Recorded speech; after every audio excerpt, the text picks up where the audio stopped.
Buying a distressed property to flip or rent can be incredibly lucrative, but overpaying on day one is the fastest way to lose your entire investment. To protect your profit margins, professional investors rely on a simple math formula known as the 70% rule to determine their maximum allowable offer. This rule states that you should never pay more than 70% of the after-repair value of a property minus the total cost of the necessary renovations. By strictly following this formula, you automatically bake a 30% cushion into the deal to cover holding costs, closing fees, and your eventual profit.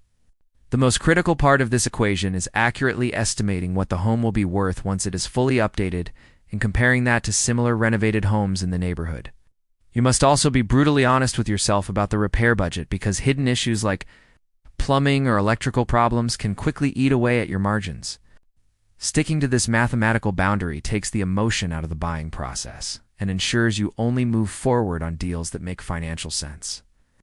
Let's break out the calculator and run through a real-world example so you know exactly how to price your next fixer-upper offer.